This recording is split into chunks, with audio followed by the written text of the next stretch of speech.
नमस्कार, स्वागत है आप सभी का डीडी न्यूज पर। आप देख रहे हैं मिड डे प्राइम और मैं हूं आपके साथ आरेंद्र। अगले 1 घंटे में हम बात करेंगे देश भर की बड़ी खबरों की, बताएंगे दुनिया भर में कौन कौन सी खबरों पे है सबकी नजर, क्या चल रहा है खेलों और जगत में भी कुछ झलकियां होंगी फिल्म, कला और संस्कृति से जुड़ी खबरों की। लेकिन सबसे पहले इस वक्त की हेडलाइंस पर डालते हैं नजर।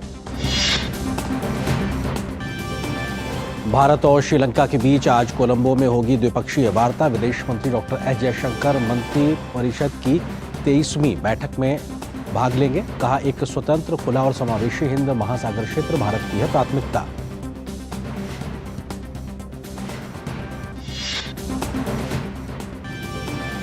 राष्ट्रपति द्रौपदी मुर्मू ने श्रीनगर में कश्मीर विश्वविद्यालय के 20वें दीक्षांत समारोह को किया संबोधित। कश्मीर को जन्नत बनाए रखने में युवाओं की बताई अहम भूमिका। चिनार युद्ध स्मारक पर राष्ट्रपति ने शहीदों को दी श्रद्धांजलि।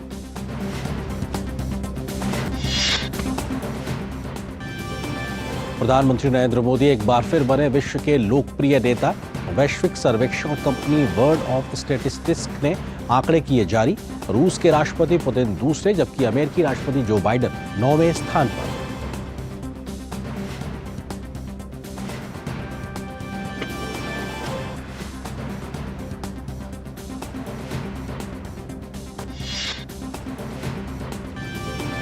न्यूज क्लिक मामले में सीबीआई ने दर्ज किया फेरा के तहत मामला। दिल्ली में 2 स्थानों पर एजेंसी कर रही है छापेमारी। ईडी पहले ही मामले की कर रही है छानबीन।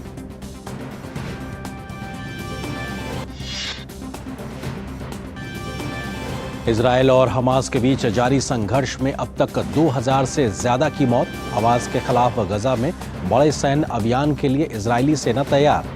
सीमा के पास लाखों सैनिकों की तैनाती।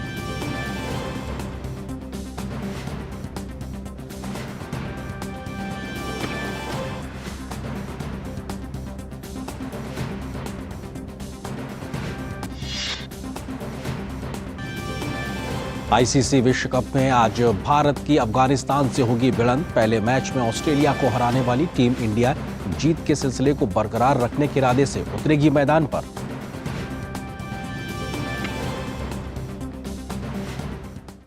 आप देख रहे थे अभी इस वक्त की हेडलाइन और खबरों पर डालते हैं विस्तार से नजर। और सबसे पहले बात बड़ी खबर की।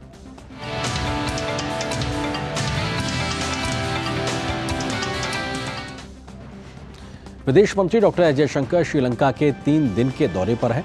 आज 23वीं IORA मंत्रिस्तरीय की बैठक में भारत द्वारा उपाध्यक्ष की भूमिका ग्रहण करने पर उद्घाटन सत्र में विदेश मंत्री डॉक्टर एस जयशंकर ने कहा कि भारत की प्राथमिकताएं स्पष्ट हैं।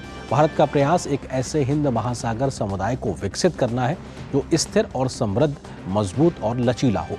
डॉक्टर एस जयशंकर ने कहा कि एक स्वतंत्र, खुला और समावेशी हिंद महासागर बनाए रखना बेहद जरूरी है। Vasudhaiva Kutumbakam, or the world is one family, which can be a binding force to bring IORA member states together. Excellencies, as the Vice Chair and a member of the Troika, India's priorities are clear. It is our effort to develop an Indian Ocean community that is stable and prosperous, strong and resilient, and which is able to cooperate closely within and to respond to happenings beyond the ocean. It is thus important to maintain the Indian Ocean as a free, open and inclusive space based on the UN Convention of the Law of Seas, UNCLOS, as the Constitution of the Seas. और अब बात करते हैं कुछ और ताज़ा तरीन खबरों की।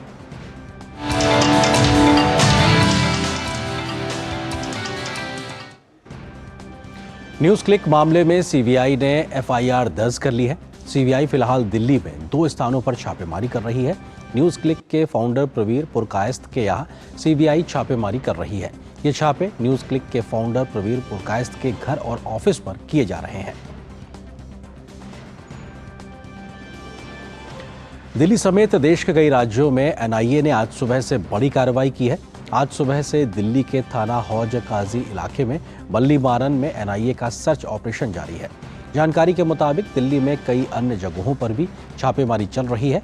NIA की छापेमारी दिल्ली NCR के अलावा महाराष्ट्र, उत्तर प्रदेश, राजस्थान और तमिलनाडु में चल रही है। राजस्थान के टोंक शहर के शागिर्द पेशा मोहल्ले में एनआईए के जहां आज एनआईए ने कार्रवाई की, वहीं 1 महीने पहले भी एटीएस ने भी कार्रवाई की थी, जिसमें एक युवक से पूछताछ के बाद उसे छोड़ दिया गया था। जांच एजेंसी से जुड़े सूत्रों के मुताबिक ये छापेमारी प्रतिबंधित कट्टरपंथी इस्लामिक संगठन पॉपुलर फ्रंट ऑफ इंडिया यानी पीएफआई को लेकर की गई है।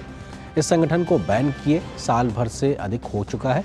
इसके बावजूद इसके कई सदस्य अंडरग्राउंड होकर अपने काम को अंजाम दे रहे हैं। पिछले 1 साल में उत्तर से लेकर दक्षिण तक के कई राज्यों में दर्जनों ठिकानों पर एनआईए की रेड हो चुकी है और कई गिरफ्तारियां भी की जा चुकी हैं। मुंबई के विक्रोली इलाके में 7-Eleven ट्रेन बम धमाकों के बरी किए गए आरोपी वाहिद शेख के घर पर एनआईए की छापेमारी जारी है। इन धमाकों में मुंबई को हिलाकर रख दिया था। इस धमाके में 189 लोगों की मौत हुई थी, जबकि 824 लोग उस वक्त घायल हुए थे। इस घटना को 17 साल से ज्यादा का समय बीत जाने के बाद बॉम्बे हाई कोर्ट ने फिर से सुनवाई की जाएगी। इस मामले में महाराष्ट्र के आतंकवाद निरोधक दस्ते एटीएस ने जांच की थी और इंडियन मुजाहिदीन के 13 सदस्यों को गिरफ्तार किया था। बिहार में आय से अधिक संपत्ति के मामले में मिलिया एजुकेशनल ट्रस्ट के करीब 20 ठिकानों पर आयकर विभाग की छापेमारी जारी है। पूर्णिया में ये रेड ट्रस्ट के फाउंडर डॉक्टर असद इमाम और उनके परिजनों के आवास पर चल रही है। आयकर विभाग के सूत्रों के अनुसार पटना, भागलपुर, पूर्णिया, रांची समेत कई जगहों से आयकर विभाग की टीम आज सुबह से ही मिलिया एजुकेशनल ट्रस्ट से जुड़े कई जगहों पर छापेमारी कर रही है। इसमें मिलिया बीएड कॉलेज, MIT, मिलिया कॉन्वेंट समेत ट्रस्ट के जुड़े कई शैक्षणिक संस्थान शामिल हैं। फिलहाल आयकर विभाग की टीम दस्तावेजों की जांच कर रही है। हालांकि इस दौरान आयकर विभाग के किसी अधिकारी ने कुछ भी बताने से इनकार कर दिया है। और अब देखते हैं राष्ट्रीय महत्व की कुछ महत्वपूर्ण खबरें।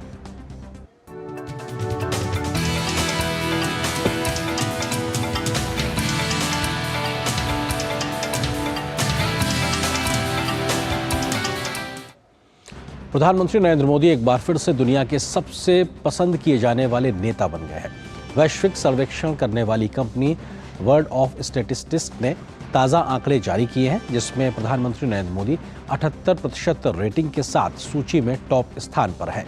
वहीं रूस के राष्ट्रपति व्लादिमीर पुतिन 77% के साथ दूसरे स्थान पर हैं। अमेरिका के राष्ट्रपति जो बाइडन 39% रेटिंग के साथ 9वें स्थान पर हैं। ब्रिटेन के प्रधानमंत्री की बात करें तो ऋषि सुनक को 27% रेटिंग मिली है। केंद्रीय मंत्री प्रहलाद जोशी ने सोशल मीडिया मंच एक्स पर कहा है कि दुनिया ने प्रशासन में हमारे प्रधानमंत्री नरेंद्र मोदी के वर्चस्व को स्वीकार कर लिया है। सीमाओं से परे दुनिया भर के लोगों ने उन पर विश्वास किया और उन्हें वैश्विक नेता के रूप में स्वीकार किया है। वो 78% अनुमोदन रेटिंग के साथ विश्व नेताओं की सूची में फिर से शीर्ष पर है। फिलहाल यहाँ छोटे से ब्रेक के लिए रुकते हैं। अब क्या देख रहे हो पापा? तुम कहते हो ना कि स्टॉक मार्केट में बहुत सोच समझकर इन्वेस्ट करना चाहिए, बस थोड़ा सा ज्ञान ले रहा हूं। किससे? हर एक स्टॉक्स एक्सपर्ट है, मस्त एजुकेशनल वीडियोस बनाता है और अच्छी इन्वेस्टमेंट की टिप्स भी देता है। पापा इन वीडियोस पे ना जाएं, अपना रिसर्च खुद करें या सेबी रजिस्टर्ड इन्वेस्टमेंट एडवाइजर से संपर्क करें। एजुकेशन के नाम पर कुछ इन्फ्लुएंसर्स अक्सर इन्वेस्टर को मिसगाइड करते हैं, नुकसान आपका होगा।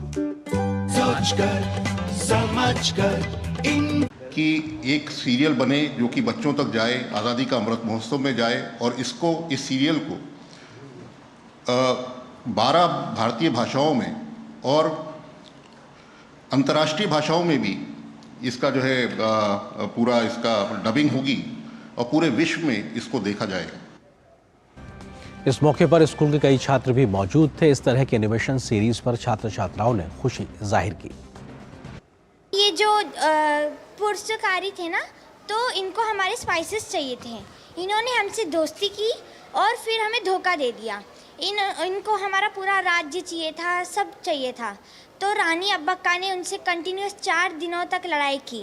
रानी अब्बक्का के बाद उनकी जो 2 बेटियां थे, उन्होंने भी उनसे बहुत होशियारी से लड़ाई की और अपने राज्य को भी बचाया। बहुत अच्छा लगा, पूरा नॉलेजेबल है और साथ में कार्टून भी है इसमें। आज के इस कार्यक्रम में हमने देखा कि कैसे हमारे स्वतंत्रता सेनानियों ने हमारे देश को बचाने के लिए फिरंगियों से विद्रोह किया और साथ ही साथ आज हमने एक एपिसोड भी देखा जिसमें हमने देखा कि रानी अब्बक्का ने अपने राज्य को बचाने के लिए पुर्तगालियों से विरोध किया।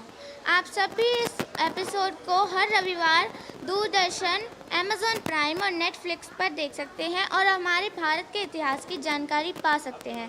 लाल की जो रानी थी वो बहुत अच्छे से पोर्टुगीज़ जो आर्मी थी उनसे लड़ी थी और बहुत अच्छा लगा देखकर कि हम लोग संडे को हमेशा देखेंगे हम दूरदर्शन या फिर नेटफ्लिक्स या फिर प्राइम वीडियो पे। ये शो हमारे लिए बहुत इंस्पायर है, हम सबको ये शो देखना चाहिए क्योंकि इसमें हमारे सारे स्वतंत्र सेनानियों ने हमारे लिए जो भी किया है वो बहुत अच्छे से दिखाया गया है। इससे हम बहुत कुछ सीख सकते हैं और हमें अपने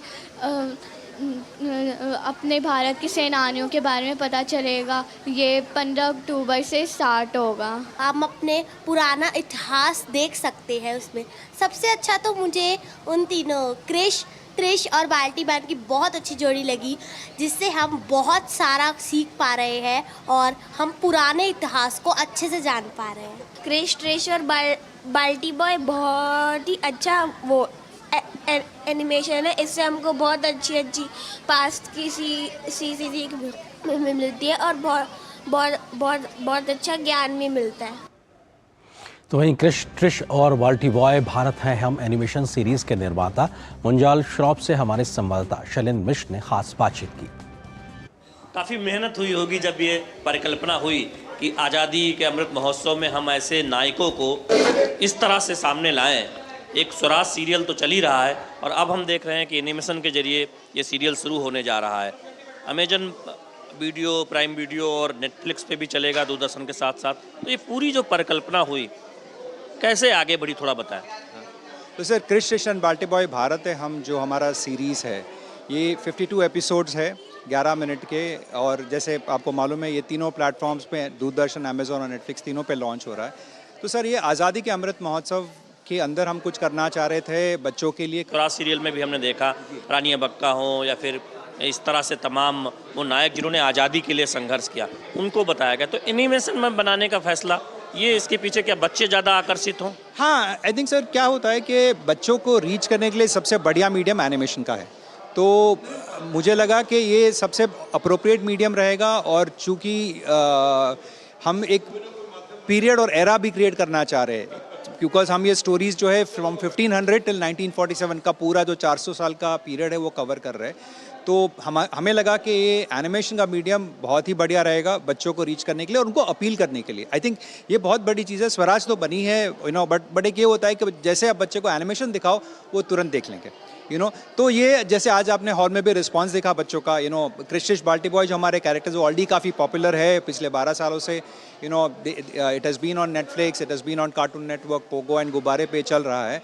तो उस पॉपुलैरिटी को लेवरेज करते हुए अपूर्वा सर ने कभी ये थॉट था कि since these characters are already popular हम इन्हीं कैरेक्टर्स को लेके ये सीरीज बनाएं ताकि there is an instant recall. 12 भारतीय भाषाएं और कुल 19 भाषाएं जिसमें तमाम अंतर्राष्ट्रीय भाषाएं हैं। ग्लोबल रीच के हिसाब से बनाया गया क्योंकि OTT प्लेटफॉर्म पे जा रहा है। मिनिस्ट्री ने भी कहा कि हम ना केवल इंडियन लैंग्वेजेस बस ऑल्सो इंटरनेशनल लैंग्वेजेस में हम कर रहे हैं इसको। कौन सी अंतर्राष्ट्रीय भाषाएं अंग्रेजी के अलावा? लैंग्वेजेस में we have French, Spanish, Arabic, Chinese, Korean, Japanese, Russian.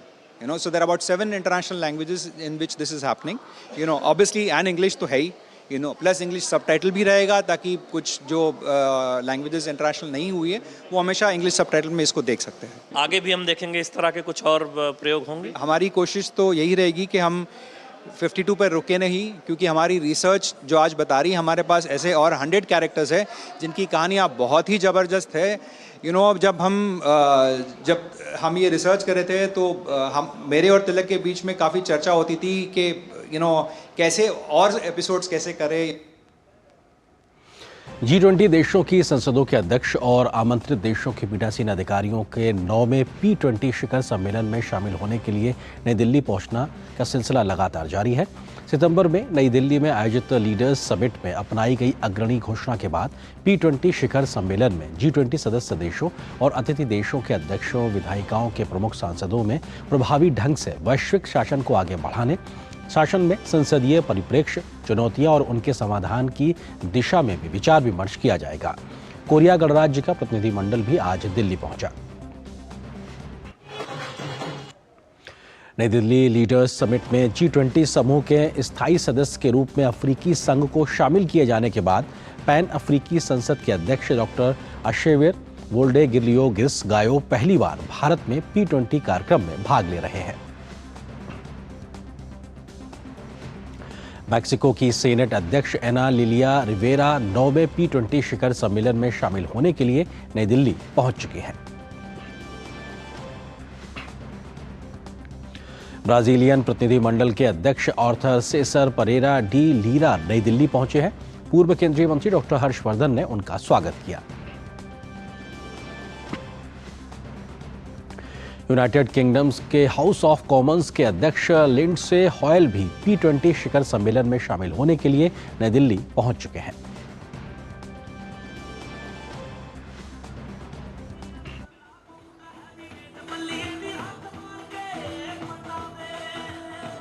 Australia के प्रतिनिधि सभा के अध्यक्ष मिल्टन डिक भी नई दिल्ली पहुंच गए हैं।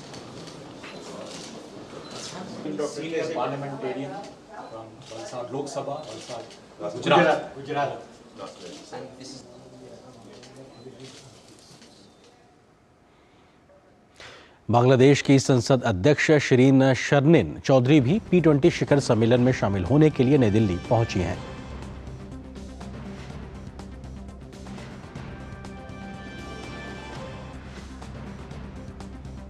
और यहां पर एक छोटे से ब्रेक के लिए रुकते हैं। अर्जुन, एग्जाम्स में you made us really proud. अब आगे क्या सोचा है? पापा, मैंने IIT जाना है और इंजीनियर बनना है। थिंक IIT, थिंक विद्या मंदिर। अब क्या देख रहे हो पापा? तुम कहते हो ना कि स्टॉक मार्केट में बहुत सोच समझ कर इन्वेस्ट करना चाहिए, बस थोड़ा सा ज्ञान ले रहा हूं। किससे? हर एक स्टॉक्स एक्सपर्ट है, मस्त एजुकेशनल वीडियोस बनाता है और अच्छी इन्वेस्टमेंट की टिप्स भी देता है। पापा, इन वीडियोस पे ना जाएं। अपना रिसर्च खुद करें या सेबी रजिस्टर्ड इन्वेस्टमेंट एडवाइजर से संपर्क करें। एजुकेशन के नाम पर कुछ इन्फ्लुएंसर्स अक्सर इन्वेस्टर को मिसगाइड करते हैं, नुकसान आपका होगा। सोच कर, समझ कर, इन्वेस्ट कर। राष्ट्रपति द्रौपदी मुर्मू श्रीनगर स्थित कश्मीर विश्वविद्यालय के 20वें दीक्षांत समारोह में मुख्य अतिथि के रूप में आज शामिल हुई। इस अवसर पर उन्होंने विभिन्न शैक्षणिक विषयों के मेधावी छात्रों को डिग्रियां प्रदान की। छात्रों को संबोधित करते हुए राष्ट्रपति द्रौपदी मुर्मू ने कहा कि देश को विकसित राष्ट्र के मार्ग पर ले जाने में युवाओं को बड़ी जिम्मेदारी निभानी है। उन्होंने कहा कि आज देश में महिला शिक्षा में तेजी से बदलाव हो रहा है। आज देश की बेटियां हर क्षेत्र में सफलता हासिल कर रही हैं। बेटियां हमारे देश की तस्वीर भी है और तकदीर भी। हमारे देश की महिलाओं और लड़कियां अपने काबिलियत के दम पर ये साबित कर रही है कि नारी शक्ति बंधन अधिनियम 2023 के जरिए भविष्य में देश की लीडरशिप में और बड़ी भागीदारी निभाने के लिए अब पूरी तरह तैयार है। ये अधिनियम वीमेन लीड डेवलपमेंट की ओर एक क्रांतिकारी कदम साबित होगा। राष्ट्रपति द्रौपदी मुर्मू ने कहा कि कश्मीर दुनिया की जन्नत है और इस जन्नत को बचाने की जिम्मेदारी हम सबकी है, खास तौर से युवाओं की। कुदरत ने कश्मीर को बेपनाह खूबसूरती से रखी है। फारसी शायरों में ठीक ही कहा गया है कि अगर जमीन पर फिरदौस कहीं है तो यही है, यही है, यही है। धरती की इस जन्नत को बचाए रखने की जिम्मेदारी हम सभी की है और नौजवान की पीढ़ी को खास तौर से ये जिम्मेदारी निभानी चाहिए। श्रीलंका की जेलों से रिहा किए गए तमिलनाडु के 17 मछुआरे आज सुबह चेन्नई हवाई अड्डे पहुंचे हैं। श्रीलंकाई नौसेना ने 13 सितंबर को तमिलनाडु के 17 मछुआरे को हिरासत में लिया था और उनकी 3 नौकाओं को भी जब्त कर लिया था। भारत सरकार के हस्तक्षेप के बाद उन्हें 27 सितंबर को श्रीलंका कोर्ट द्वारा रिहा कर दिया गया था।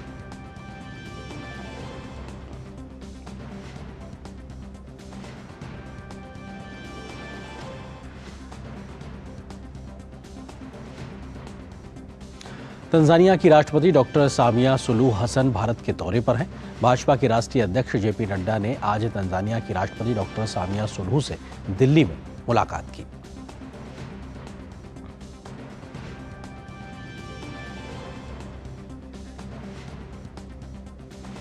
इस वक्त आपको ले चलते हैं दिल्ली स्थित बीजेपी मुख्यालय पर, जहां पर बीजेपी के नेता जफर इस्लामिक प्रेस वार्ता को संबोधित कर रहे हैं। उस अर्थव्यवस्था के बारे में मैं चर्चा करने आया हूं। लोग कहते हैं ना, माना कि अंधेरा बहुत घना है, लेकिन किसने दिया जलाने के लिए मना है। तो जब से 2014 से जब देश की अर्थव्यवस्था 5 फ्रेजाइल इकोनॉमी, सबसे कमजोर इकोनॉमी में गिनी जाती थी, आज वहां से जो आदरणीय प्रधानमंत्री जी ने 2014 में जो दिया जलाया, उसकी रोशनी आज पूरी दुनिया में, सिर्फ देश में नहीं, मोदी इकोनॉमिक्स जो है पूरी दुनिया में मानी जा रही है। और इसी के बारे में मैं चर्चा करने आया हूं कि 2014 से आज देखिए तो देश की अर्थव्यवस्था बहुत तेजी से चल रही है। पहले अर्थव्यवस्था मजबूत किया, जो फ्रेजाइल से, कमजोर से जो मजबूत करने और मजबूत से तेज पटरी पर दौड़ाने का काम आज आदरणीय प्रधानमंत्री जी के नेतृत्व में हो रहा है। दुनिया की कई ऐसी ऑर्गेनाइजेशन है जो देश की अर्थव्यवस्था को जिस अंदाज से देखना चाहिए था नहीं देख पाए थे, चाहे वो IMF हो या कुछ और ऐसी संस्था थी। लेकिन जो देश में जो इकोनॉमी जिस तरह से बढ़ रही थी, देश के फोरकास्ट, जो देश की जो संस्था, देश के अंदर में रहने वाली संस्था थी, उन संस्थाओं ने देश की इकोनॉमी को बिल्कुल सही से प्रोजेक्ट किया था कि देश की अर्थव्यवस्था एक सर्टेन % जो रियल GDP ग्रोथ है वो 6.4, 6.5, 6.3 के आसपास जो है रहेगी, जो फाइनेंशियल ईयर 2024 के लिए। लेकिन IMF जैसी बड़ी संस्था जिनको इकोनॉमी की पकड़ है, उन्होंने देश की अर्थव्यवस्था को 6.1 पे प्रोजेक्टेड जो GDP ग्रोथ है वो 6.1 किया था। लेकिन आज मैं आपको गर्व से कह सकता हूं और बड़ी खुशी के साथ शेयर कर सकता हूं कि जिस तरह से मोदी जी ने पूरी जो इकोनॉमिक पॉलिसी रखी, जिसको मैं मोदी इकोनॉमिक्स के तौर पे कह रहा हूं, जो उन्होंने पॉलिसी रिफॉर्म्स किया, जो स्ट्रक्चरल रिफॉर्म्स किया, या फिर जो पॉलिसी इनिशिएटिव लिए, या फिर जो देश को आत्मनिर्भर बनाने का जो काम किया, उससे आज देश की अर्थव्यवस्था तेज है और लोगों को यह दिख रहा है कि देश की अर्थव्यवस्था मजबूत हुई। अब मैं थोड़ा सा आपको एक ऐसा ग्लोबल पर्सपेक्टिव भी दूंगा जिसमें आपको अंदाज होगा कि आपका देश कहां खड़ा है और दुनिया कहां खड़ी है। देखिए, हिस्टोरिकली अगर आप देखिए तो GDP ग्रोथ जो है वर्ल्ड का, पूरे दुनिया का GDP ग्रोथ जो है, global GDP growth, real GDP growth, वो 3.8% के आसपास होता था हिस्टोरिकली। उसको जब 3.8% के आसपास होता था, लेकिन अब उसको घटा के लोगों ने पहले 3.5% किया था। वर्ल्ड इकोनॉमिक फोरम ने, IMF ने, वर्ल्ड बैंक ने और ऐसे दुनिया की बड़ी संस्थाओं ने जो इकोनॉमी को देखती हैं, वो उन्होंने घटा के 3.5% किया था। अब बाकी सब संस्थानों ने फिर से रिवाइज किया है और वो भी नीचे की तरफ रिवाइज किया है कि वो 2.9 से 3% के आसपास रहेगी FY23 में। ऐसे में अगर वही संस्था जब आपके देश की इकोनॉमी के फोरकास्ट को, GDP ग्रोथ को अगर आगे बढ़ाती है और इंप्रूव करती है बैक टू बैक 2 बार, तो इससे समझ में आता है कि देश की अर्थव्यवस्था को जो देखते हैं, जो मापते हैं, जो समझते हैं और जो संस्था जो ट्रैक करती है, उन्होंने इस बात को मान लिया और तस्लीम कर लिया है कि भारत की अर्थव्यवस्था तेजी से दौड़ रही है और बहुत मजबूत स्थिति में। अब इसका कारण क्या है, यह भी जानना जरूरी है कि मैं बहुत संक्षेप में सब बातें कहूंगा कि यह भी जानना जरूरी है कि भारत की अर्थव्यवस्था क्यों तेज है, क्यों अच्छी है और क्यों अच्छी हो रही है और दुनिया के परिप्रेक्ष्य में सबसे अच्छी, सबसे तेज इकोनॉमी है। आज जो IMF ने फोरकास्ट किया है 6.3% और अगले साल के लिए भी 6.3% जो फोरकास्ट है, कई और संस्थाओं का 6.4 भी है। इसलिए उससे अगर देखिए तो ये दुनिया की सबसे तेज रफ्तार इकोनॉमी है, सबसे तेजी से, it is the fastest growing economy in the world. अगर आप G20 के परिप्रेक्ष्य में देखिए तो G20 की इकोनॉमी जो ऑलमोस्ट 85% जो है, जिसका वर्ल्ड में GDP ग्रोथ कंट्रीब्यूशन होता है, उस इकोनॉमी, वो इकोनॉमी भी G20 इकोनॉमी जो नीचे जा रही है, लेकिन भारत आगे जा रहा है। इसका कारण यह है कि पॉलिसी, जैसा मैंने कहा, पॉलिसी डिसीजन और रूरल कंजम्पशन, खासकर इस बार जो है, जो कंजम्पशन जो है, रूरल कंजम्पशन डिमांड वो बढ़ रहा है। जो मैक्रो मैनेजमेंट है, बार बार मैंने जिक्र किया कि पॉलिसी डिसीजन, जो मैक्रो मैनेजमेंट है आदरणीय प्रधानमंत्री जी का, जो देश की अर्थव्यवस्था को कैसे सही पटरी पर रखे और तेज मजबूती से दौड़ाए, उसके लिए मैक्रो मैनेजमेंट जो है बहुत अच्छा है। दुनिया ने इस बात को सराहा है। अब दुनिया भी इस बात को मानने लगी है कि भारत में जो लीडरशिप है वो ना सिर्फ इकोनॉमी को समझती बल्कि इकोनॉमी को पूरे दुनिया के लिए एक टेम्पलेट बनाकर पेश कर रही है कि अगर ऐसे बुरे हालात में, जब कोविड जैसे हो, यूक्रेन वार हो और अभी और भी कई दुनिया ग्लोबल ऐसी परेशानियां हो, उसके बावजूद अर्थव्यवस्था जो है मजबूत हो। तो सब कारण इसका है कि रूरल कंजम्पशन बढ़ रहा है, अर्बन जो इकोनॉमी बहुत अच्छी है, रूरल इकोनॉमी तेजी से बढ़ रही है और ये संकेत देती है कि फार्मर्स अच्छे पोजीशन में है। जो डिमांड है उसके संकेत कैसे आते हैं, अगर जो आप हाई फ्रीक्वेंसी डेटा देखिए, हाई फ्रीक्वेंसी डेटा आपको इस बात को बताते हैं कि इकोनॉमी किस डायरेक्शन में चल रही है। मैं 3-4-5 आंकड़े सिर्फ दूंगा। आप देखिए, अगर सबसे पहले देखिए कि टू व्हीलर डिमांड, अगर टू व्हीलर डिमांड बढ़ रहा है तेजी से तो जाहिर है कि रूरल इकोनॉमी बढ़ रही है, रूरल कंजम्पशन डिमांड बढ़ रहा है और कंजम्पशन लेड इकोनॉमी है तो जाहिर है उसका असर जो है आपको पीएमआई पे पड़ेगा, चाहे मैन्युफैक्चरिंग है, सर्विसेज है। आज रिकॉर्ड हाई है पीएमआई, देखिए 58.6%, 58.6। जब कोई भी इकोनॉमी को देखते हैं, मापते हैं तो एक्सपेंशनरी मोड में होता है। जब इकोनॉमी बढ़ रही है तो 50 के ऊपर जब होता है पीएमआई तो वो देखा जाता है कि इकोनॉमी बढ़ रही है। अभी तो 58.6 है लेटेस्ट नंबर, और जो वो मैन्युफैक्चरिंग का, और अगर सर्विसेज में देखें तो वो 60 के ऊपर है। तो ये सब बातें दिखाती हैं, चाहे इलेक्ट्रिसिटी कंजम्पशन हो 16% बढ़ा, चाहे आप देखिए टू व्हीलर हो, चाहे आप देखिए ट्रैक्टर डिमांड हो, ये सारी चीजें बढ़ रही है। अगर सर्विसेज साइड में आप देखिए तो पैसेंजर जो एयर पैसेंजर ट्रैफिक जो है वो 23.6% ईयर ऑन ईयर बढ़ा है। ये अपने आप में दुनिया में एक टेम्पलेट की तरह है कि किस तरह से देश की जो एविएशन इंडस्ट्री कितना तेजी से आगे बढ़ रही है। आपको कभी कभी आश्चर्य होता होगा कि जो कि यहाँ की एविएशन कंपनी है वो 1,000 प्लेन का ऑर्डर देती हैं। क्यों देती हैं? वह आंकड़े आपके सामने है कि हमने इतने सारे अगर एयरपोर्ट बनाए, अगर आदरणीय प्रधानमंत्री जी ने कहा कि हवाई चप्पल से हवाई जहाज तक, तो आज सामने आपके दिख रहा है कि देश की जनता जो है हवाई जहाज से सफर कर रही है। आप रेलवे फ्रेट देखिए, वो बढ़ रहा है 8% से। आप देखिए ओवरऑल फ्रेट जो है वो बढ़ रहा है। आप कोई भी अगर आप आंकड़े उठा के देखिए जो हाई फ्रीक्वेंसी डेटा, सिर्फ आपको इस बात को दर्शाएंगे कि बहुत तेजी है। Indian economy is firing all it's cylinders.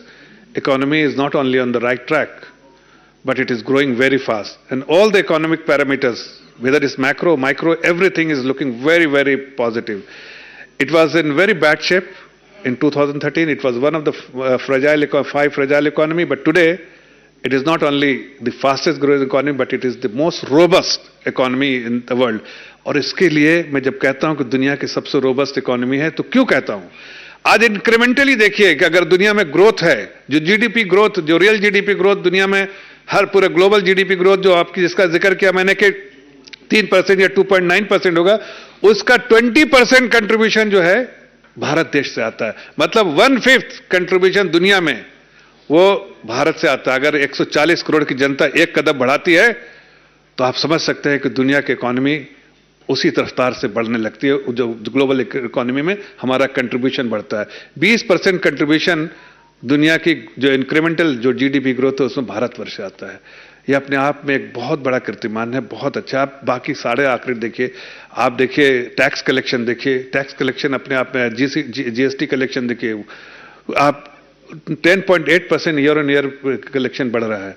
ये क्या बताते हैं? ये बताते हैं कि इकोनॉमिक एक्टिविटीज है, और इकोनॉमिक एक्टिविटीज में टैक्स कलेक्शन जो है वो 21% से बढ़ रहा है। ये सब बताते हैं कि इकोनॉमिक एक्टिविटीज है, और जो है उसके इस वजह से टैक्स कलेक्शन भी बढ़ रहे हैं। और जब रूरल कंजम्पशन बढ़ता है, रूरल डिमांड बढ़ता है, तो उससे समझ में आता है कि जो डिमांड बढ़ना मतलब डिस्पोजेबल इनकम गांव में बहुत है। अब पैसा लोगों के हाथ में है, और जो गैप्स थे, जो गैप्स थे उसको भी आदरणीय प्रधानमंत्री जी ने एड्रेस किया है, चाहे वो मनरेगा से रिलेटेड हो, चाहे फार्मर्स के इश्यूज से रिलेटेड हो, हर गैप्स को एड्रेस किया। इसलिए आज मैं कह सकता हूं बिल्कुल साफ लफ्जों में कि आज हमारे किसान भाई बहुत मजबूत हैं, आज हमारे गांव में रहने वाले लोग बहुत अच्छा फील कर रहे हैं, इसलिए कि 24 घंटे इलेक्ट्रिसिटी आ रही है, पानी का कनेक्शन आ रहा है और उनकी जो भी और सुविधाएं जो चाहिए थी वो सब मिल रही हैं। और मनरेगा के लिए भी अगर किसी को जॉब की जरूरत होगी तो वो भी मनरेगा के लिए भी एलोकेशन जो है सरकार ने कर रखा है। अब लोगों के बारे में कई बार ऐसा होता है कि कुछ ऐसी पार्टियां हैं जो बार बार गलतफहमी के शिकार होकर लोगों को गुमराह करने जाती हैं, देश की अर्थव्यवस्था को। उनके मुंह पे तो बिल्कुल बार बार तमाचा बढ़ रहा है, इसलिए कि ग्लोबल इकोनॉमी के परिप्रेक्ष्य में देखिए, इंडियन इकोनॉमी के परिप्रेक्ष्य में देखिए और दुनिया की रिपोर्ट देखिए। देश की रिपोर्ट नहीं, दुनिया की संस्थाएं जो रिपोर्ट दे रही हैं उनको देखने के बाद समझ में आता है कि सब लोग जो है मिसलीड करना चाहते हैं। हकीकत तो यह है कि जो दुनिया में जो महंगाई दर है वो बहुत हाई था, देश में भी महंगाई दर थोड़े देर के लिए बढ़ा था, लेकिन अब जो है वो कम होता जा रहा है। डायरेक्शन बिल्कुल साफ है, 7.4 से अभी 6.8 और जो पूरे साल का जो है वो 5.6 5.7 के आसपास रहेगा। कोर इन्फ्लेशन जो देखते हैं वो देखते हैं कि माइनस जो फ्यूल और ये फूड, वो दोनों का अगर निकाल देते हैं तो हम देखते हैं कि 4.9% का ये बहुत स्टेबल है। जो खाने पीने की चीजें जो है बढ़ गई थी, दाम बढ़ा था, टोमेटो का प्राइस बहुत बढ़ा था, उसकी वजह से 1 परसेंटेज पॉइंट 1.4 परसेंटेज पॉइंट जो है इन्फ्लेशन बढ़ा था, लेकिन अब टोमेटो के प्राइस घट रहे हैं, अनियन और प्याज के थोड़ा सा मार्जिनली बढ़े हैं, इसलिए वो भी जैसे जैसे नए फसल आएगी वो भी नीचे होगा और इन्फ्लेशन ओवरऑल जो है डायरेक्शन साफ है कि महंगाई दर घटती जाएगी और देश की जनता जो है और इस स्थिति में होगी कि वो ज्यादा से ज्यादा कंज्यूम करते, कंजम्पशन उनका बढ़ेगा और डिमांड बढ़ेगा और आगे आने वाले दिनों में जीडीपी ग्रोथ भी बढ़ेगा। अगर आप खुशहाली के देखिए तो देखिए देश में खुशहाली की लहर है, खास कर पर कैपिटा इनकम भी बढ़ा है, साथ साथ जो एक आम नागरिक को जो सुविधाएं मिलनी चाहिए वो भी बढ़ा है और देश की अर्थव्यवस्था भी बढ़ी है, लेकिन कहीं किसी तरह का कॉम्प्रोमाइज नहीं किया गया है।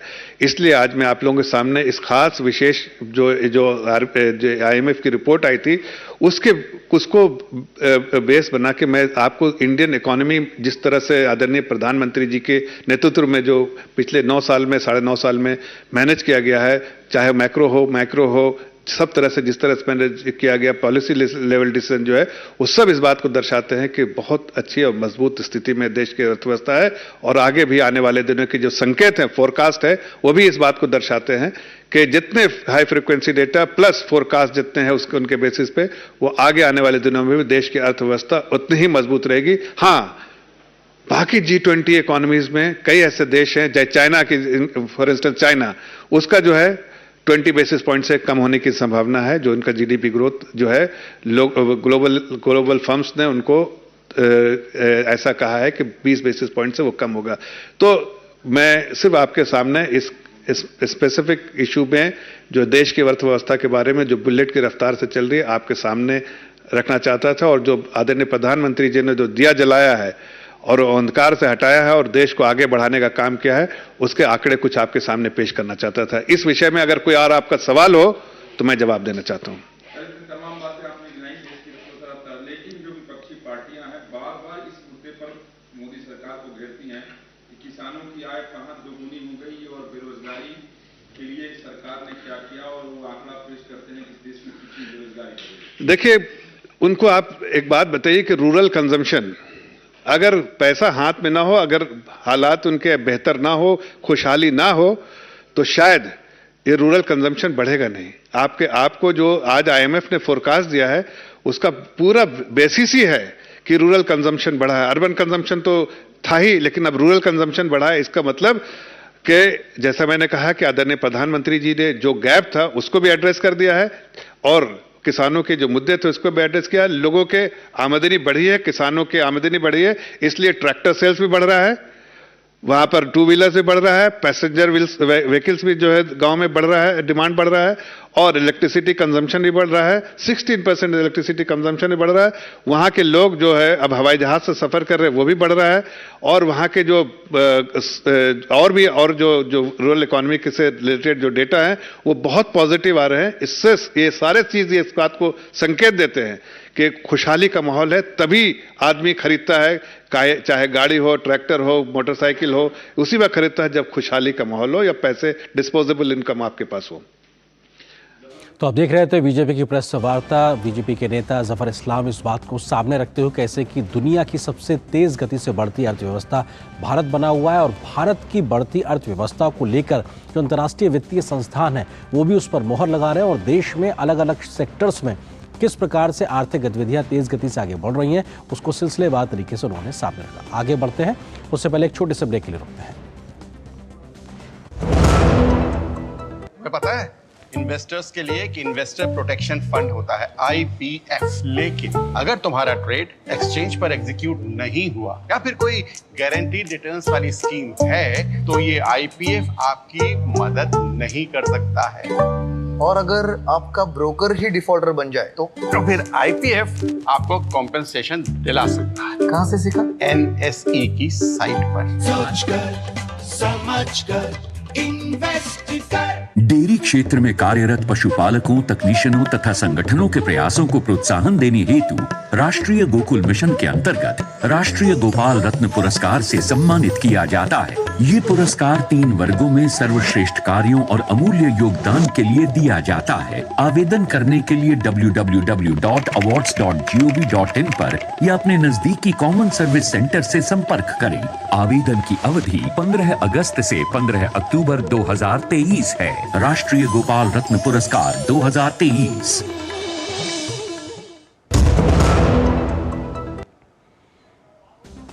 केंद्रीय वित्त मंत्री निर्मला सीतारमण मोरक्को की आधिकारिक यात्रा पर है। अपनी यात्रा के दौरान वित्त मंत्री विश्व बैंक समूह और अंतर्राष्ट्रीय मुद्रा कोष की वार्षिक बैठक में भाग लेंगी।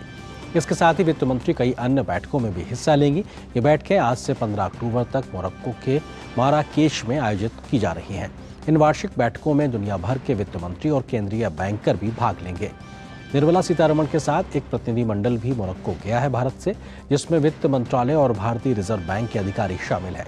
इसके साथ ही वित्त मंत्री निर्मला सीतारमण और भारतीय रिजर्व बैंक के गवर्नर शक्तिकांत दास G20 वित्त मंत्रियों और केंद्रीय बैंक गवर्नरों की चौथी बैठक की सह अध्यक्षता भी करेंगे। संयुक्त राष्ट्र में भारत के स्थायी मिशन ने वसुधैव कुटुंबकम यानी संपूर्ण विश्व एक परिवार विषय पर न्यूयॉर्क स्थित UN मुख्यालय परिसर में अंतर्राष्ट्रीय सम्मेलन का आयोजन किया। UN महासभा के अध्यक्ष डेनिस फ्रांसिस ने कार्यक्रम को संबोधित करते हुए कहा कि हर परिवार के पास जिस तरह से अपनी समर्थन प्रणाली है, वैसे ही हमें भी एक साथ मिलकर एक वैश्विक समर्थन प्रणाली का निर्माण करने की आवश्यकता है। उन्होंने भारत की G20 समूह की अध्यक्षता का उल्लेख किया, जिसके जरिए एक पृथ्वी, एक कुटुंब, एक भविष्य का संदेश गुंजायमान हुआ। महासभा के अध्यक्ष ने कहा कि इस थीम के तहत भारत ने ध्यान दिलाया है कि दुनिया जिसे हम अपना घर बुलाते हैं, उसकी रक्षा करना हमारा दायित्व और आवश्यकता है। उन्होंने कहा कि एक विश्व एक कुटुंब पर केंद्रित इस सम्मेलन की थीम एकजुटता व एकता के सिद्धांतों के अनुरूप है, लेकिन मध्य पूर्व में बढ़ती हिंसा और बड़ी संख्या में मासूम लोगों की मौतें किसी भी प्रकार से एक विश्व एक कुटुंब और एकता व एकजुटता के सिद्धांतों के अनुरूप नहीं है। India's recent G20 presidency, centered around the theme of Vasudhaiva Kutumbakam, marked a historic milestone and echoed the message of one earth, one family, one future. It was under this theme that India has reminded us of the one very singular world that we call home, and of our responsibility, nay, of the necessity to protect it. G20 देशों के संसदों के अध्यक्षों और आमंत्रित देशों के पीठासीन अधिकारियों के 9वें P20 शिखर सम्मेलन की नई दिल्ली में होने जा रहा है। इस विषय पर लोकसभा के अध्यक्ष ओम बिरला से हमारी संवाददाता दीपिका ने खास बातचीत की। देखिए खास interview. Hello Hello and welcome to the special broadcast on 9th G20 Parliamentary Speakers Summit, the P20, with me, Deepika Mehto. Right now we have with us the Speaker of the House, Shri Om Birla ji. Sir बहुत बहुत धन्यवाद दूरदर्शन से खास बातचीत करने के लिए। G20 की बहुत ही सक्सेसफुल सम्मेलन के बाद अब P20 की बारी है। कितना गर्व का पल है ये भारत के लिए? G20 की ऐतिहासिक सफलता के बाद G20 देश और उनके आमंत्रित देशों के संसदों के अध्यक्ष और पीठासीन अधिकारियों का ये संसदीय सम्मेलन जो भारत में होने जा रहा है, भारत लोकतंत्र की जननी है, मदर ऑफ डेमोक्रेसी के अंदर विश्व की भारत की पहचान है। आज भी हम दुनिया में सबसे बड़ा लोकतंत्र हैं। हमारी डेमोक्रेसी, डेमोग्राफी और डाइवर्सिटी, ये भारत की पहचान है। और निश्चित रूप से P20 के इस सम्मेलन के बाद एक वैश्विक दृष्टिकोण और सकारात्मक जाएगा, ऐसी मेरी आशा है। और जिन मुद्दों पर चर्चा होने वाली है वो महत्वपूर्ण मुद्दे हैं, वैश्विक रूप से भी प्रासंगिक है और अपने अपने देश के वर्तमान सामाजिक आर्थिक परिवर्तन के लिए भी वो मुद्दे आवश्यक हैं। जब हम मुद्दों की बात करते हैं, इनमें से P20 समिट में एक मुद्दा विमेन लेड डेवलपमेंट, महिला सशक्तिकरण को लेकर है। भारत के इस योगदान को विश्व स्तर पर आप कैसे देखते हैं? निश्चित रूप से अब समय महिला सशक्तिकरण का नहीं, महिला नेतृत्व का है।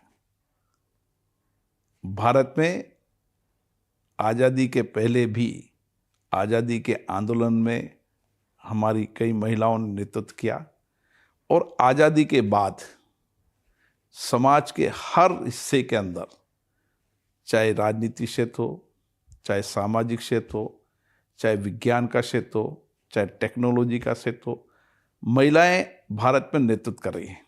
हम जब डेमोक्रेसी की बात करते हैं, लोकतंत्र की बात करते हैं, तो भारत के अंदर जो लोकतंत्र की सबसे छोटी इकाई गांव के अंदर पंच स्तर पर भी महिलाएं नेतृत्व कर रही है। ग्राम स्तर पर सरपंच हमारा नेतृत्व कर रही है, जिला परिषद, पंचायत समिति में नेतृत्व करती है, शहरों में नगर पालिका, नगर परिषद, नगर निगमों में नेतृत्व कर रही है। और इन सब में 33% आरक्षण भी है। और मुझे आज कहने में खुशी है कि ग्रामीण क्षेत्र की महिलाएं ने जिस तरीके से लोकतंत्र के अंदर नेतृत्व करके नई दिशा दी है, सकारात्मक दृष्टिकोण दिया है, और इसी तरीके विधानसभाएं, लोकसभा में भी हमारी भागीदारी बढ़ी है। इस बार नारी वंदन विधेयक पारित होने के बाद आने वाले समय में देश की विधानसभाओं में भी और संसद में भी महिलाओं का 33% आरक्षण मिलेगा, जिससे कि महिलाओं की निर्णय में, नीतियों में, कानून बनाने में और भागीदारी बढ़ेगी। निश्चित रूप से उससे महिलाओं का नेतृत्व और मजबूत होगा।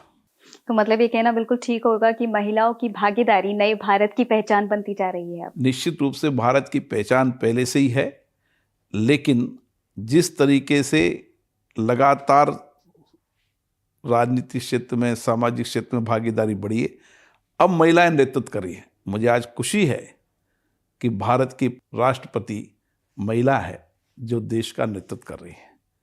ऐसे कई क्षेत्रों के अंदर आप अंतरिक्ष में चले जाएं, समाज में चले जाएं, विज्ञान में चले, हर क्षेत्र में महिलाएं नेतृत्व कर रही है। P20 का सर एक और बहुत ही महत्वपूर्ण मुद्दा है, वो है मिशन लाइफ और सस्टेनेबल डेवलपमेंट गोल्स। भारत ही नहीं, पूरी दुनिया के लिए ये बहुत ही महत्वपूर्ण मुद्दा है। इसमें आप भारत की जो भागीदारी है और भारत का योगदान विश्व स्तर पे कैसे देखते हैं? भारत के प्रधानमंत्री जी ने एक नया दृष्टिकोण विश्व को दिया है। भारत की संस्कृति, संस्कारों को आप देखेंगे तो हमेशा हम पर्यावरण के नज़दीक रहे हैं।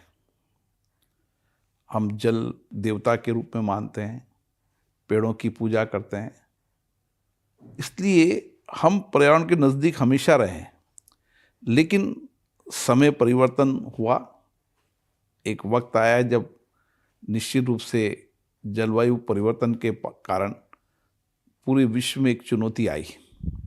भारत ने एक नया दृष्टिकोण दिया है, लाइफ, पर्यावरण के अनुकूल जीवन, और ये दृष्टिकोण विश्व में अगर बनने लगा, और इस दृष्टिकोण पर P20 सम्मेलन के अंदर सभी विश्व की संसदों के अंदर इस पर चर्चा हुई तो और बेहतर परिणाम आएंगे।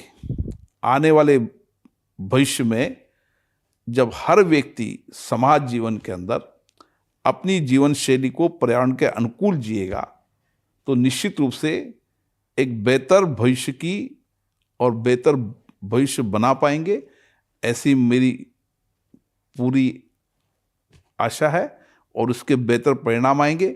और P20 सम्मेलनों में इस पे एक बहुत बड़ी चर्चा होगी और इसके एक परिणाम आएंगे आने वाले समय में।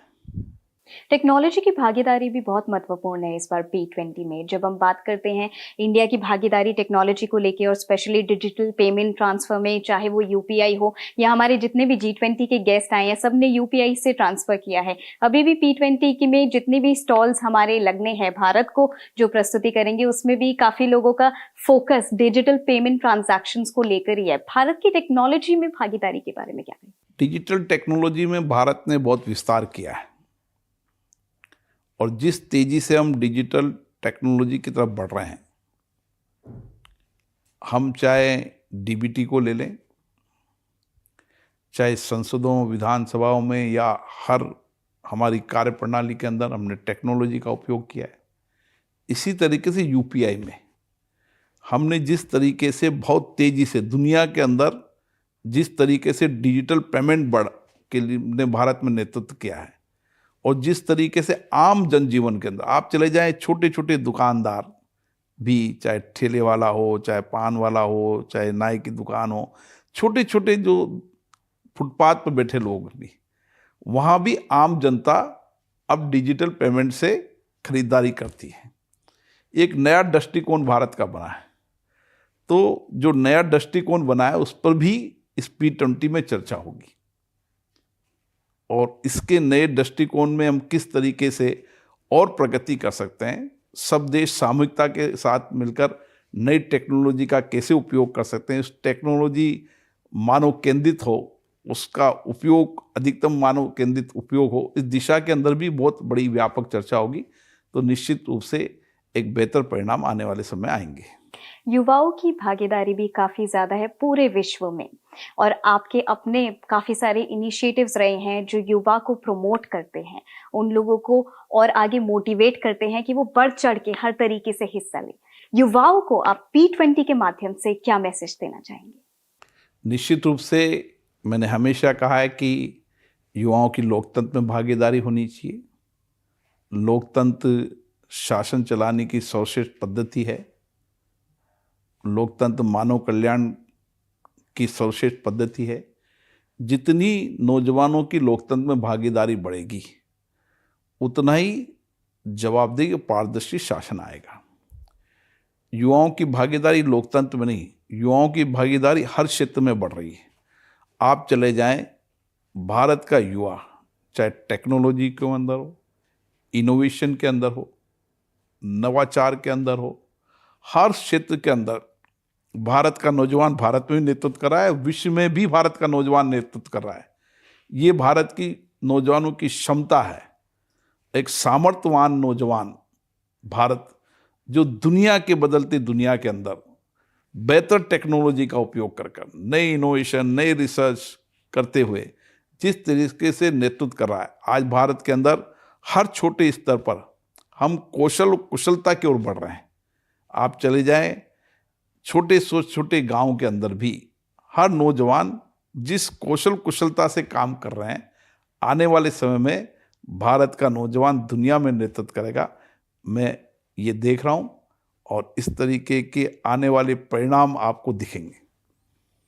DD न्यूज़ से आपकी खास बातचीत के लिए बहुत बहुत धन्यवाद। और इसी के साथ युवाओं की जो इन्वॉल्वमेंट है, the involvement and promotion of youth is very much important as the involvement of every citizen of this country. We are looking forward to a very successful edition of this P20 summit. Stay tuned to Doordarshan for all the news and updates. Thank you so much.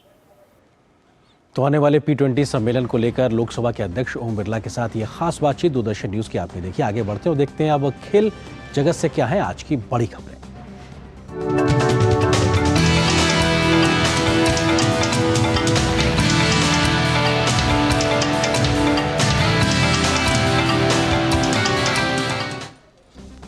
और खेल prime की खबरों को लेकर मेरे साथ मौजूद है मेरे सहयोगी मुकेश शुक्ला। मुकेश, क्या कुछ बड़ी खबरें खेल के मैदान से, क्योंकि अब क्रिकेट का खुमार तेजी से बढ़ रहा है।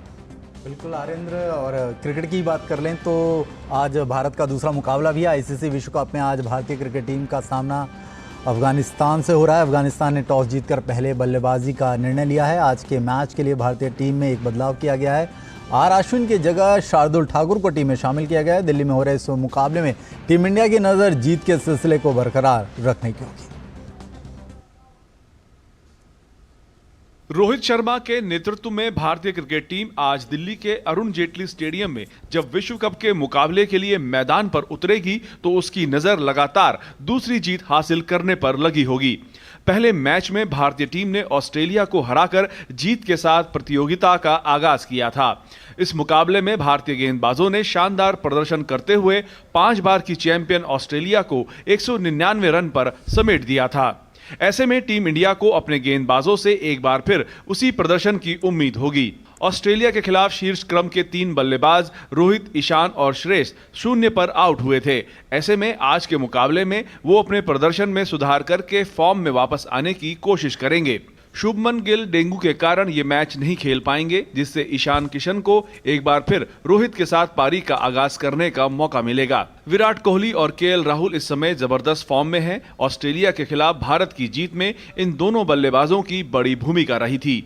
हार्दिक पांड्या और रविंद्र जडेजा से बल्ले और गेंद दोनों से अच्छे प्रदर्शन की उम्मीद होगी। ऑस्ट्रेलिया के खिलाफ जडेजा ने 3 विकेट लेकर गेंदबाजी में अपनी उपयोगिता साबित की थी। जडेजा के अलावा गेंदबाजी में कुलदीप यादव और जसप्रीत बुमराह ने भी पहले मैच में शानदार गेंदबाजी की थी। दूसरी तरफ अफगानिस्तान की टीम की बात करें तो टीम को पहले मैच में बांग्लादेश के खिलाफ शिकस्त मिली थी। ऐसे में वो भारत को चौंकाते हुए पहली जीत हासिल करने की कोशिश करेंगे। ओपनर बल्लेबाज रहमानुल्लाह गुरबाज फॉर्म में दिख रहे हैं। अन्य बल्लेबाजों को भी अच्छा प्रदर्शन करना होगा। बांग्लादेश के खिलाफ टीम 156 रन पर आउट हो गई थी।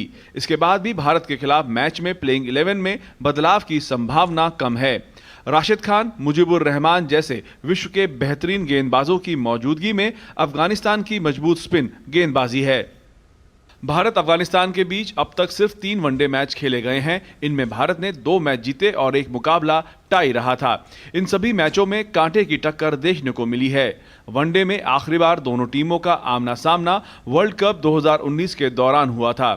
इस मैच में अफगानिस्तान को हराने के लिए टीम इंडिया को काफी मेहनत करनी पड़ी थी। भारत को अफगानिस्तान के खिलाफ होने वाले मुकाबले के बाद शनिवार को पाकिस्तान के खिलाफ मुकाबला खेलना है। ऐसे में टीम इंडिया की कोशिश इस मैच को बड़े अंतर से जीतकर बढ़े हुए मनोबल के साथ पाकिस्तान के खिलाफ उतरने की होगी। ऑस्ट्रेलिया को शिकस्त देने के बाद भारत की अगली चुनौती अब अफगानिस्तान से है। अफगानिस्तान भले ही बड़ी टीम ना हो, लेकिन वो अपने दिन किसी भी टीम को हराने का मादा रखती है। दूसरी ओर भारत की कोशिश विनिंग मोमेंटम को बरकरार रखने की होगी। कैमरामैन पी सेंथिल कुमार के साथ अभिषेक महाजन, डीडी न्यूज़, दिल्ली। वहीं अरुण जेटली स्टेडियम के बारे में जान ले तो भारत और अफगानिस्तान के बीच आज होने वाला मुकाबला दिल्ली के अरुण जेटली स्टेडियम में खेला जाएगा। इस मैदान पर भारतीय टीम का प्रदर्शन अब तक शानदार रहा है। टीम इंडिया ने यहां पर 21 मैच खेले हैं, जिसमें 13 में उन्हें जीत मिली है। वहीं आज के मैच में लोकल बॉय विराट कोहली के पास सचिन तेंदुलकर को पीछे छोड़ने का सुनहरा अवसर होगा। आइए एक नजर डाल लेते हैं स्टेडियम में भारत के रिकॉर्ड पर। आईसीसी विश्व कप में भारत ने शानदार जीत के साथ आगाज किया है। पहले मैच में ऑस्ट्रेलिया को हराने के बाद अब भारतीय टीम के सामने अफगानिस्तान की चुनौती है। ये मुकाबला दिल्ली के अरुण जेटली स्टेडियम में खेला जाएगा। अफगानिस्तान के खिलाफ भारत ने बहुत ज्यादा वनडे मुकाबले नहीं खेले हैं। पिछली बार 2019 में टीम इंडिया विश्व कप में अफगानिस्तान के खिलाफ खेलने उतरी थी। इस मुकाबले को जीतने में टीम इंडिया को मुश्किलों का सामना करना पड़ा था। 2019 के इस मैच में मोहम्मद शमी ने हैट्रिक लेकर टीम की जीत में अहम भूमिका निभाई थी। ऐसे में टीम इंडिया को दिल्ली में आज होने वाले मुकाबले में अफगानिस्तान के खिलाफ अपने जीत के सिलसिले को बरकरार रखने के इरादे से टीम इंडिया उतरेगी। बात अगर अरुण जेटली स्टेडियम की करें तो भारतीय टीम ने यहां पर 21 मुकाबले खेले हैं, जिसमें से टीम इंडिया 13 मैच जीतने में सफल रही है। वहीं 7 मुकाबलों में हार का सामना करना पड़ा है। एक मैच का कोई नतीजा नहीं निकला। भारत ने इस मैदान पर पहला मैच 1982 में श्रीलंका के खिलाफ खेला था, जिसमें 6 विकेट से जीत दर्ज की थी। वहीं आखिरी मैच 2022 में साउथ अफ्रीका के खिलाफ खेला था, जिसे भारत ने 7 विकेट से जीता था। दिल्ली के मैदान पर भारत ने वनडे वर्ल्ड कप के इतिहास में 2 मुकाबले खेले हैं, जिसमें वर्ल्ड कप 1987 में ऑस्ट्रेलिया को 56 रनों से हराया था। वहीं वर्ल्ड कप 1996 में श्रीलंका के खिलाफ 6 विकेट से हार मिली थी। भारतीय टीम के पूर्व कप्तान विराट कोहली इस समय शानदार फॉर्म में हैं। ऑस्ट्रेलिया के खिलाफ उन्होंने टीम की जीत में अहम भूमिका निभाई थी। ऐसे में जब कोहली दिल्ली के अपने घरेलू मैदान पर उतरेंगे तो वो अपने मौजूदा फॉर्म को बरकरार रखने की कोशिश करेंगे। विराट का अपने घरेलू ग्राउंड पर रिकॉर्ड शानदार है। अफगानिस्तान के खिलाफ कोहली की नजर कई रिकॉर्ड्स तोड़ने पर लगी होगी। अरुण जेटली के फिरोजशाह कोटला मैदान पर वनडे में सबसे ज्यादा रन बनाने का record master blaster Sachin Tendulkar के नाम है। सचिन ने 8 मैचों में 300 रन बनाए हैं। विराट अफगानिस्तान के खिलाफ 79 रन की पारी खेलने के साथ सचिन से आगे निकल जाएंगे। फिलहाल विराट ने अरुण जेटली स्टेडियम में 7 मैचों में अभी तक 222 रन बनाए हैं। ग्राउंड छोटा होने के कारण दिल्ली के इस मैदान पर गेंद को बाउंड्री लाइन के पार पहुंचाना काफी आसान काम रहता है। इसी मैदान पर साउथ अफ्रीका ने शनिवार की शाम को विश्व कप इतिहास का सबसे बड़ा स्कोर खड़ा किया था। साउथ अफ्रीका ने 428 रन जड़े थे तो श्रीलंका भी 326 रन बनाने में सफल रही थी। Sports desk, DD news. और आइए जान लेते हैं फैंस क्या कुछ मान रहे हैं इस मुकाबले को लेकर के। भारत और अफगानिस्तान के बीच आज दिल्ली में हो रहे मुकाबले को लेकर खेल प्रेमियों में जबरदस्त उत्साह है। हजारों की संख्या में फैंस मुकाबले को देखने के लिए स्टेडियम पहुंच चुके हैं। फैंस का मानना है कि आज का मैच तो भारतीय टीम जीतेगी, साथ ही साथ इस बार का विश्व कप भी भारतीय टीम अपने नाम करने जा रही है।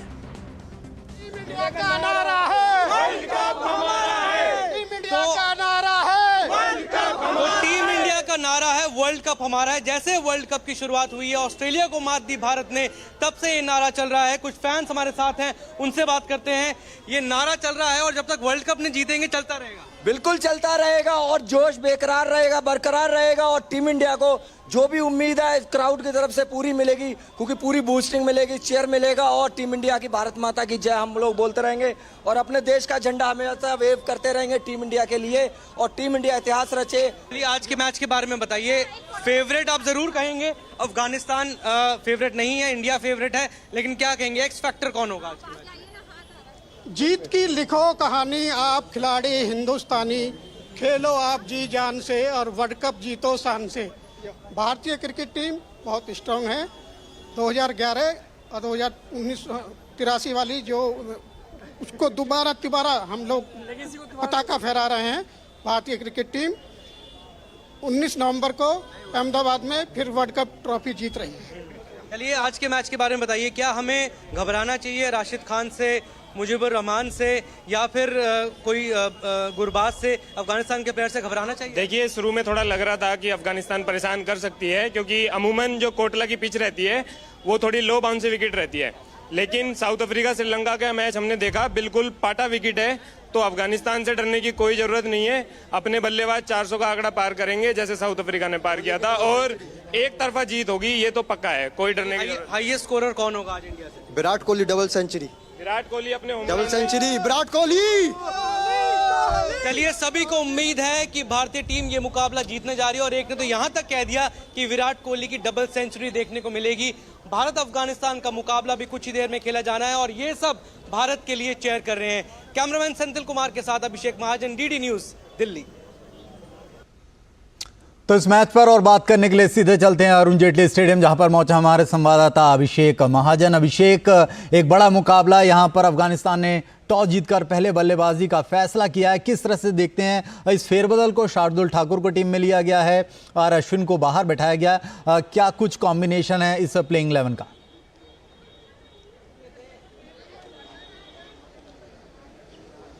बिल्कुल मुकेश, आपने सही कहा कि भारतीय टीम में एक बदलाव किया गया है और ये लग ही रहा था कल जैसा प्रैक्टिस सेशन में भी देखा गया था कि शार्दुल ठाकुर हालांकि गेंदबाजी के लिए आए नहीं थे, प्रैक्टिस के लिए वो आए नहीं थे, लेकिन अगर विकेट को यहाँ पर देखा जाए पिछले मैच को आधार बनाया जाए मुकेश, साउथ अफ्रीका और श्रीलंका के बीच में जो खेला गया था, 700 से ऊपर रन यहां पर बने थे। साउथ अफ्रीका ने 400 से ऊपर रन बनाए थे और 326 रन श्रीलंका ने भी बनाए थे।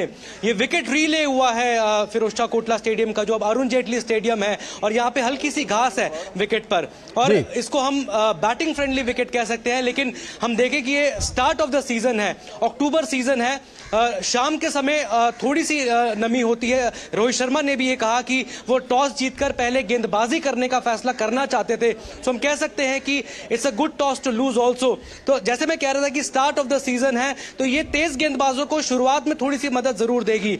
और हम पहले बात कर रहे थे कि क्या मोहम्मद शमी को तीसरा तेज गेंदबाज होना चाहिए या फिर शार्दुल ठाकुर को, लेकिन अगर इंडिया का आप टेल देखें तो टेल काफी लंबी है। जसप्रीत बुमराह हो गए, मोहम्मद सिराज हो गए, कुलदीप यादव हो गए, ये कुछ खास बल्लेबाजी करते नहीं है। तो अगर मोहम्मद शमी को भी आप ले लेते हैं तो ज्यादा अच्छे बल्लेबाज नहीं है, तो इसलिए शार्दुल ठाकुर को टीम में लिया गया है। प्लस उनकी गेंदबाजी में काफी वेरिएशन है, इसलिए 3 पेसर, चौथे पेसर हार्दिक पांड्या हो गए, और उसके बाद जो मीडियम पे जो स्पिनर होंगे टीम इंडिया की प्लेइंग 11 में, वो 2 स्पिनर होंगे। तो देखा जाए तो बैलेंस कॉम्बिनेशन यहां पर नजर आता है। और जैसा अफगानिस्तान ने टॉस जीतकर पहले बल्लेबाजी का फैसला लिया है, तो गौतम गंभीर ने पिच रिपोर्ट में भी ये कहा कि 350 यहां पर पार स्कोर है, लेकिन टीम इंडिया की गेंदबाजी को अगर देखा जाए तो वो चाहेंगे कि अफगानिस्तान को 200-250 लेकिन अभिषेक हमने देखा मैच को जीतकर अच्छी एवरेज से जीता जाए नेट रन रेट, क्योंकि बड़ा टूर्नामेंट है मुकेश। साउथ अफ्रीका और श्रीलंका में हमने देखा 428 और 326 रन दोनों टीमों ने बनाए, यानी इसी ग्राउंड में लगभग आप देखिए 800 के रन के आसपास बन जाते हैं।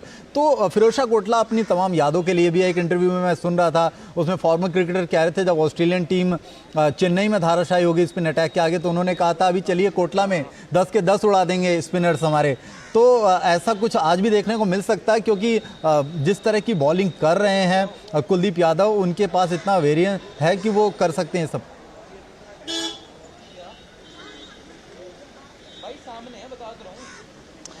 बिल्कुल, जिस तरह से कुलदीप यादव गेंदबाजी कर रहे हैं अपने, उन्होंने एक्शन चेंज किया है, अपना रनअप आप देखें, अपनी स्पीड गेंदबाजी की जो है वो चेंज की है। तो कुलदीप यादव एक नए उभर कर सामने आए हैं, नए गेंदबाज उभर कर सामने आए हैं। पिछला वर्ल्ड कप उनके लिए ज़्यादा अच्छा नहीं था, लेकिन अभी तक उन्होंने जो ऑस्ट्रेलिया के खिलाफ गेंदबाजी करी, 2 विकेट हालांकि उनको मिले, लेकिन कमाल की गेंदबाजी उन्होंने की। रविंद्र जडेजा पर सब डाउट कर रहे थे कि वो बल्लेबाजी और गेंदबाजी में नहीं चल रहे हैं वर्ल्ड कप से ठीक पहले, लेकिन आप देखिए ऑस्ट्रेलिया के खिलाफ उन्होंने किस तरह से गेंदबाजी की, बल्लेबाजी का मौका नहीं मिला है। तो यही बड़े प्लेयर की निशानी है, और रविंद्र जडेजा बड़े खिलाड़ी हैं, और उम्मीद यही होगी। और जैसा आपने पिच के बारे में बताया मुकेश, रीलेड विकेट है, जैसा मैंने पहले कहा कि जैसे पुराना फिरोजशाह कोटला का विकेट हुआ करता था। 230 इस ग्राउंड पे पहले हम, जो एवरेज स्कोर है 230 है, लेकिन साउथ अफ्रीका का मैच का आपने भी जिक्र किया कि 430 रन बनाए थे।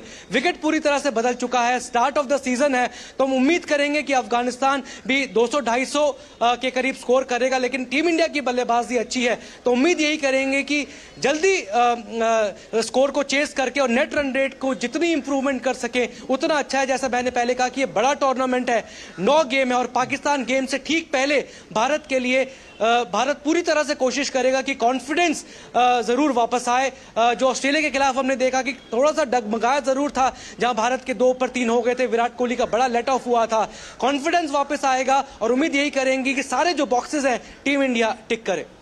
बिल्कुल कॉन्फिडेंस आएगा अभिषेक, लेकिन एक अच्छा जो है वो कोच राहुल द्रविड़ का एक्शन देखने को मिला जब उन्होंने मेडल देकर के विराट कोहली को ड्रेसिंग रूम में सम्मानित किया, और ये बताया कि वो कितने, उनके अंदर कितना पोटेंशियल है, कितने जज्बे के साथ वो फील्डिंग करते हैं। एक बड़ी बात है, क्योंकि खुद रोहित शर्मा कह रहे थे चेन्नई में, जब हम वहाँ पर मौजूद हैं, मैं खुद उस प्रेस कॉन्फ्रेंस में था, कि हम कोई गोल्ड मेडल तो नहीं जीत पाए, लेकिन ऐसे मेडल्स अगर मिलते हैं तो कहीं ना कहीं ड्रेसिंग रूम का माहौल चेंज होता है। जूनियर टीम में एशियन गेम्स में करके दिखाया, और यहाँ पर द्रविड़ ने इसको इनिशिएट किया। एक टीम में कहीं ना कहीं मोटिवेशन डालने की कोशिश की जा रही है।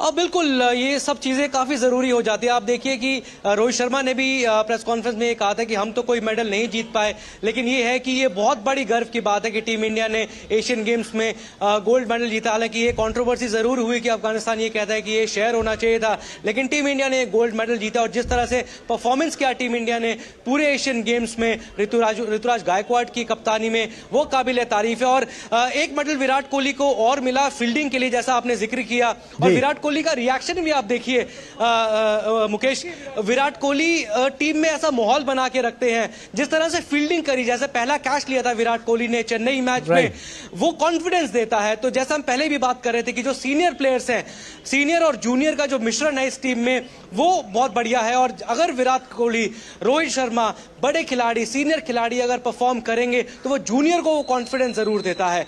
शुभमन गिल इस टीम का हिस्सा नहीं है, बहुत अनफॉर्चुनेट है कि वो ये वाला मुकाबला, लेकिन अच्छी खबर आ रही है अभिषेक शुभमन गिल के लिए कि वो लेकिन डिस्चार्ज हो गए के लिए बहुत बड़ी अपॉर्चुनिटी है। अभिषेक, अच्छी खबर है शुभमन गिल के लिए कि वो चेन्नई के हॉस्पिटल से फिलहाल डिस्चार्ज हो गए हैं और जल्दी टीम इंडिया के साथ जुड़ेंगे। लेकिन उनकी एब्सेंस में ईशान किशन को जो पहला मौका मिला, शायद वो उसमें फेल कर गए। लेकिन बड़े बल्लेबाज हैं, 200 रन उन्होंने ही बनाए, शुभमन गिल ने बनाए। इतनी कम एज में दोस्तों 200 रन बना देना, ये दिखाता है कि कितना अच्छा स्ट्रॉन्ग बेंच स्ट्रेंथ है। साथ ही साथ सूर्य कुमार यादव के लिए कितनी डिसअपॉइंटमेंट होगी, कब मिलेगा उन्हें मौका, क्योंकि श्रेयस अय्यर को इससे ज़्यादा मौका अब टीम इंडिया नहीं दे पाएगी।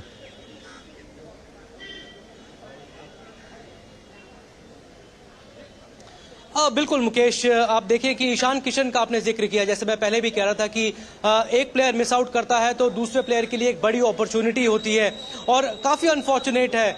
अभी आप देखें कि शुभमन गिल पूरे साल बढ़िया प्रदर्शन किया है, उन्होंने 1000 से ऊपर रन बनाए हैं पूरे सीजन की अगर हम बात करें अभी तक अक्टूबर तक। लेकिन ईशान किशन ने कल नेट सेशन में मुकेश 90 मिनट बल्लेबाजी करी, एक नेट से दूसरे नेट पे गए, स्पिन उन्होंने खेली, तेज गेंदबाजी उन्होंने खेली और उनका नेचुरल इंस्टिंक्ट मुकेश, जैसा हम बात करते हैं, उनका बॉल को देखो और हिट करना होता है, जैसा हमने पहले भी देखा है जिस तरह से उनकी वो नेचुरल क्रिकेट है।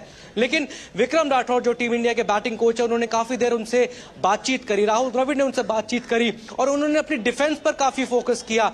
कल के नेट प्रैक्टिस सेशन को अगर हम देखें, ईशान किशन के लिए अपॉर्चुनिटी बड़ी है, लेकिन हम ये नहीं कह सकते, अगर आप बड़े खिलाड़ी बनना चाहते हो तो आप ये नहीं कह सकते कि मैं ऐसा ही खेलता हूं। आपको सिचुएशन के हिसाब से खेलना पड़ेगा, आपको मैच के हिसाब से खेलना पड़ेगा। और ईशान किशन के लिए भी आसान नहीं है, बैकअप विकेटकीपर के तौर पर वो आए, लेट एंट्रेंट हैं वो वर्ल्ड कप पे। 2 दिन पहले उनको बताया गया कि आप शुभमन गिल इंजर्ड है, वो बीमार है, तो आप ओपन करेंगे। तो केएल राहुल और ईशान किशन के लिए थोड़ा सा ऐसा लगता है कि उनको, चाहे केएल राहुल को भी बोलते हैं कि विकेट कीपिंग कर लीजिए, ओपन कर लीजिए, मिडिल ऑर्डर में आ जाइए। ईशान किशन के भी साथ यही है कि विकेट कीपिंग आप कर लीजिए, ओपन करने आ जाइए, आप फील्डिंग में आ जाइए। लेकिन ऐसे ही आपको बड़ा प्लेयर बनाते हैं और तभी शायद बीसीसीआई ने, टीम मैनेजमेंट ने, आप पूरा साल देखें कि हमारी बेंच स्ट्रेंथ को परखा है, अलग अलग खिलाड़ियों को मौका दिया, एक पूल बनाया है। तो किसी भी खिलाड़ी के लिए दिक्कत नहीं होनी चाहिए जब वो मैच सिचुएशन में आते हैं। और बहुत बड़ा मौका है ईशान किशन के लिए, भले ही वो नहीं चले ऑस्ट्रेलिया के खिलाफ, एक रन भी नहीं बना पाए, लेकिन खराब शॉट खेलकर वो आउट हुए। तो कोशिश यही होगी ईशान किशन की कि अपने आप को थोड़ा टाइम दे, क्रीज पर समय बिताएं और रन अपने आप आएंगे। और अफगानिस्तान इतनी बड़ी टीम नहीं है, अगर हम कंपेयर करें न्यूजीलैंड से, ऑस्ट्रेलिया से, इंग्लैंड से, तो ईशान किशन को के यहाँ पर अगर रन बनते हैं तो उनको बड़े मैच से पहले अगर पाकिस्तान के खिलाफ भी वो खेलते हैं तो उनके लिए एक बिल्कुल अभिषेक कॉन्फिडेंस लेकर बड़ा मुकाबला है भारत के लिहाज से, क्योंकि पाकिस्तान के साथ उन्हें अहमदाबाद में खेलना है, तो ये कंटिन्यूटी जो है वो जीत के बनी रहे। वहीं अफगानिस्तान भी जो हार्स डॉग है, ये किसी भी तरफ जा सकती है, पलट सकती है किसी भी पल मुकाबले को। तो ऐसे में देखोगे, अभी तो फिलहाल जो अपडेट है उसमें 6 रन बन चुके हैं अफगानिस्तान के बल्लेबाजों से। तमाम जानकारी के लिए आपका बहुत बहुत शुक्रिया।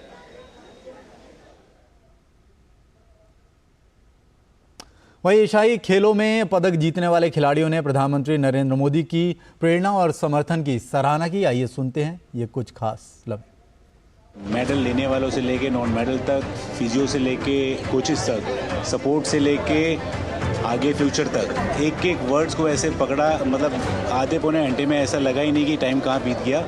और रियलिटी में ये बहुत ट्रू है, जस्ट लाइक अ पेरेंट्स जो हर एक अपने बच्चे के बारे में जानते हैं, मोदी सर सेम वैसा करें। It was really heartwarming for the speech that Sir gave us, and the fact that women have won almost half the medals was really enlightening. So more women power to us, and we hope by the next Asian Games we could also cross this mark and get more medals for our country. It feels so good that the leader of the country is here to felicitate us and is here to motivate us with his words and with his promises in the future. आज मोदी जी की speech सुन के बहुत अच्छा लगा, जिस तरीके से उन्होंने स्पोर्ट्स के बारे में या युवा के बारे में इतनी ज़्यादा बातें की और आने वाला फ्यूचर इंडिया का बताया, तो मुझे आशा है कि नेक्स्ट ईयर जो पेरिस ओलंपिक्स होंगे और हम और अच्छा प्रदर्शन करेंगे। जैसे कि हम बाहर इंटरनेशनल खेलने जाते हैं तो उनकी एक बात मुझे बहुत याद आती है कि जब उन्होंने उरी अटैक के वक्त कहा था कि ये नया इंडिया है, ये घर में घुसता भी है और मारता भी है, तो वही दिमाग में रख के हम जाते हैं। सबसे अच्छा चीज़ यही की है कि आगे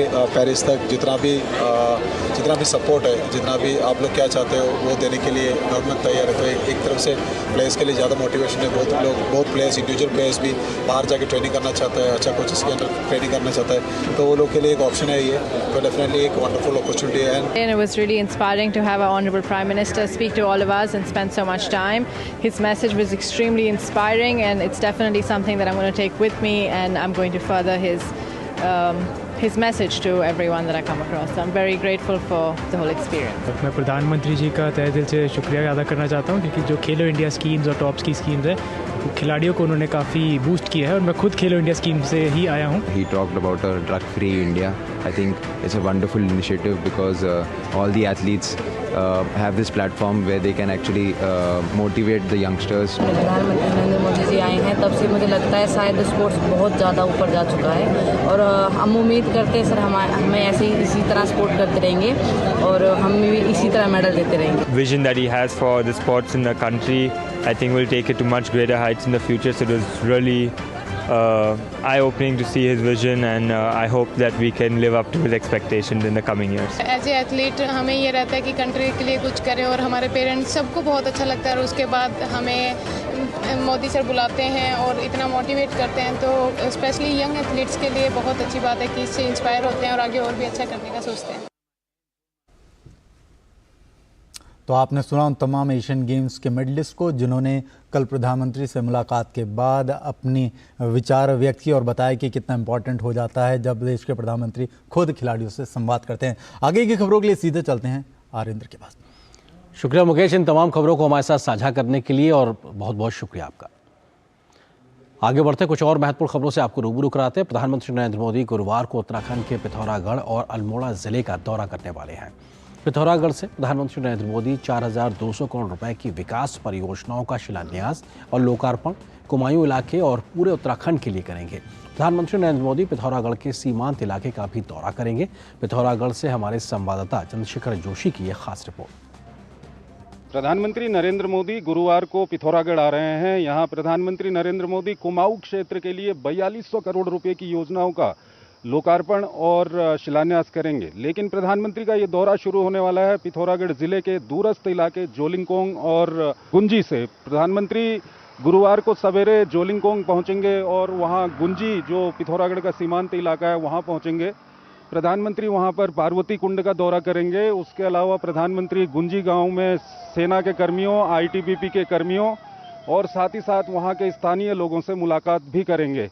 उसके बाद प्रधानमंत्री नरेंद्र मोदी अल्मोड़ा जिले के जागेश्वर धाम पहुंचेंगे, जहां पर प्रधानमंत्री नरेंद्र मोदी पूजा अर्चना करेंगे।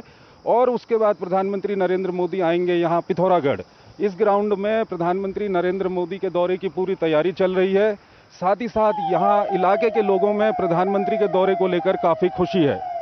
बहुत अच्छा लग रहा है, हम बयान नहीं कर सकते खुशी कि हमारे प्रधानमंत्री जी हमारे शहर में आ रहे हैं। एक छोटे शहर में आ रहे तो हमारे तो खुशी होने के काम ही है। सौभाग्य है कि हमारा जो यहाँ आ रहे हैं ऐसे आते रहे। हम तो ये चाहते हैं कि वो आते रहे और हमारे पिथौरागढ़ का ऐसे विकास होते रहे। जो अच्छी अच्छी चीज़ें, हमारी दीवार और हमारे रोड है, इतना अच्छा माहौल हो रहा है, इतनी अच्छी जो हमारी संस्कृति है उजागर हो रही है। उनके स्वागत में ये तैयारी की जा रही है। बस हमें यही है कि वो बार बार आते रहे, ऐसे विकास होते रहे पिथौरागढ़ का, उत्तराखंड का हमेशा करते रहे। ये मौका हमको बार बार मिलता रहे, हम बहुत खुश हैं। हमारी महिलाओं को एक इस तरीके से प्रोग्राम करने के लिए, आगे बढ़ाने के लिए जो हमारी महिलाएं हैं वो बहुत उत्साहित हैं सर, कि उनको बहुत एक उम्मीद है कि मोदी जी आएंगे, कल हम इस तरीके से प्रोग्राम करेंगे। प्रदेश के यानी हमारे ज़िले में हमें बहुत खुशी हो रही है और सौभाग्य है हमारा हम मोदी जी का हार्दिक स्वागत करते हैं और उनको इस जिले की आगे की खुशहाली के लिए उनसे कामना करते हैं कि वो कुछ करें यहाँ के लिए। खुशी की बात है, मोदी जी आ रहे हैं। हम तो कर्मचारी हैं, ड्यूटी लगी है हमारी, ड्यूटी के लिए आए हैं यहाँ पर। हमें तो बहुत खुशी हो रही है जो नरेंद्र मोदी जी हमारे छोटे से डिस्ट्रिक्ट में पधार रहे हैं और मैं तो चाहता हूँ ऐसे ऐसे हमेशा नेता आते रहे, हमारे छोटे से डिस्ट्रिक्ट का विकास होता रहे और मैं आगे वाले चुनाव में उनकी जीत के लिए बहुत उत्साहित हो गए, उनके लिए बढ़ चढ़ के मैं काम करूँगा। प्रधानमंत्री नरेंद्र मोदी जब पिथौरागढ़ पहुंचेंगे तो यहां से न सिर्फ पिथौरागढ़ के लोगों के लिए बल्कि उत्तराखंड के पूरे कुमाऊं इलाके और उत्तराखंड राज्य की कई परियोजनाओं का शिलान्यास और लोकार्पण करेंगे। कुल मिलाकर प्रधानमंत्री का ये दौरा कुमाऊं इलाके के लिए, पिथौरागढ़ के लिए और पिथौरागढ़ के सीमांत इलाकों के लिए काफी महत्वपूर्ण दौरा रहने वाला है। कैमरामैन महेश शर्मा और प्रमोद नेगी के साथ मैं चंद्रशेखर जोशी, पिथौरागढ़ से डीडी न्यूज के लिए। आगे बढ़ते हैं और देखते हैं व्यापार जगत में क्या है आज की बड़ी खबरें।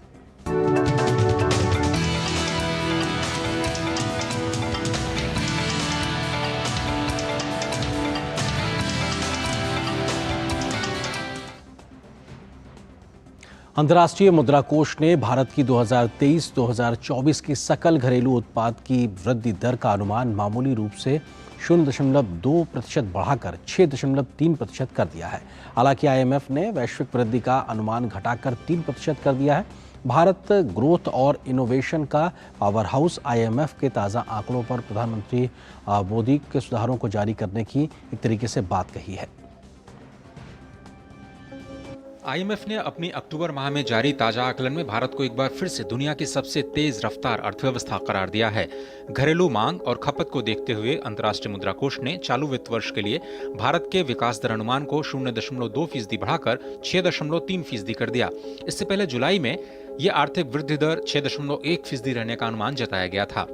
भारतीय अर्थव्यवस्था को लेकर वैश्विक संस्थानों के साथ दुनिया के तमाम देशों में भी भरोसा बढ़ रहा है। यही वजह है कि अब दुनिया के तमाम अर्थशास्त्री और आर्थिक मामलों के जानकार इस बात को लेकर चर्चा करने लगे हैं कि भविष्य में भारत दुनिया की बड़ी अर्थव्यवस्थाओं में शामिल हो सकता है।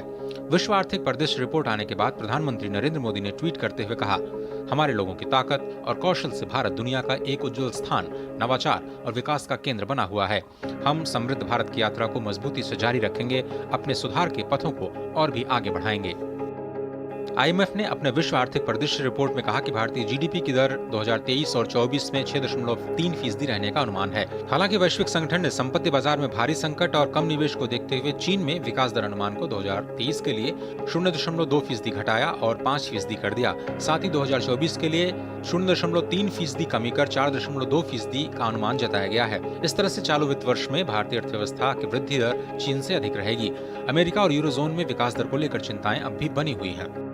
आईएमएफ ने कहा कि रूस यूक्रेन युद्ध, ऊंचे ब्याज दरों और बढ़ते भू राजनीतिक तनाव की वजह से वैश्विक अर्थव्यवस्था अपनी रफ्तार खो रही है।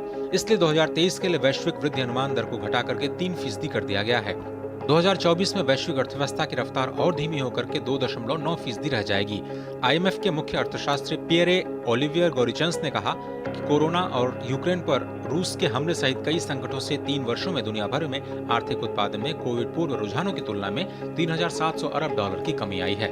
Bureau report, DD news.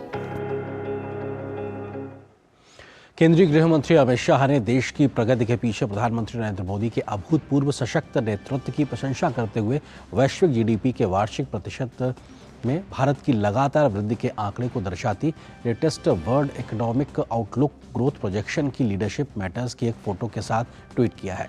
Amit Shah ने लिखा है कि नेतृत्व मायने रखता है। जब राष्ट्र का नेतृत्व एक संवेदनशील, मेहनती और समर्पित नेता द्वारा किया जाता है तो असाधारण परिणाम अनिवार्य हो जाते हैं। पीएम के दूरदर्शी नेतृत्व के कारण हमारा देश आज विकसित देशों में भी तेज गति से आगे बढ़ रहा है। अमित शाह ने ट्वीट में आगे लिखा कि एक अर्थशास्त्री प्रधानमंत्री जो हासिल नहीं कर सका उसे जनता के प्रति समर्पित एक नेता ने पूरा कर दिखाया। हमारे भारत का दुनिया का अग्रणी देश बनाने की राह पर आगे बढ़ने के लिए मोदी जी आपको और शक्ति मिले। Latest world economic outlook growth projection की इस रिपोर्ट के इन आंकड़ों में Bharat, US, Germany, UK, Canada को पछाड़कर भारत साल दर साल प्रगति के पथ पर अग्रसर है।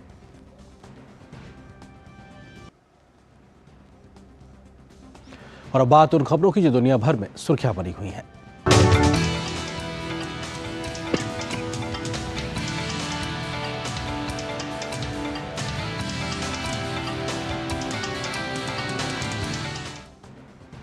इजराइल और हमास के बीच युद्ध और तेज हो गया है। इजराइल ने दावा किया है कि उसने गाजा पट्टी के क्षेत्रों में हमास के नियंत्रण से वापस ले लिया है।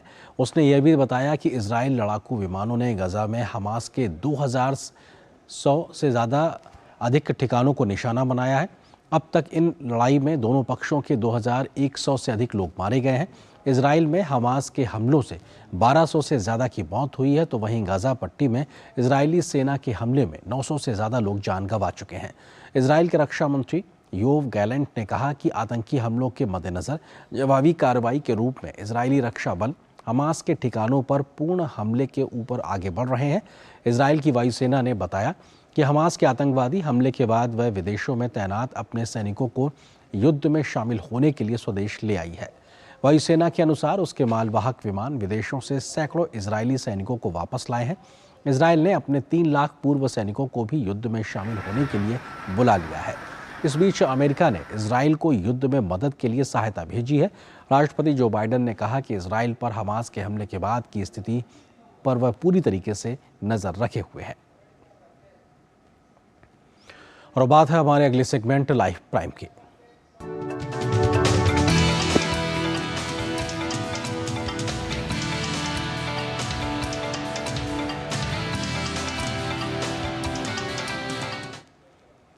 सदी के महानायक अमिताभ बच्चन के दुनिया भर में फैले प्रशंसक आज उनका जन्मदिन मना रहे हैं। 11 अक्टूबर 1942 को जन्मे अमिताभ बच्चन के अभिनय का जलवा 50 से अधिक वर्षों से बरकरार है। माना जाता है कि अमिताभ ने अपनी फिल्मों से भारतीय फिल्म अभिनय की किताब में एक नया अध्याय लिखा है। एक्टिंग हो या टीवी होस्ट करने के कार्यक्रम, हर भूमिका में उनका अंदाज निराला और बेमिसाल है। 200 से अधिक फिल्मों में काम कर चुके अमिताभ बच्चन को भारतीय सिनेमा के सबसे सफल अभिनेताओं में से एक माना जाता है। दूरदर्शन परिवार की तरफ से उन्हें जन्मदिन की ढेरों शुभकामनाएं।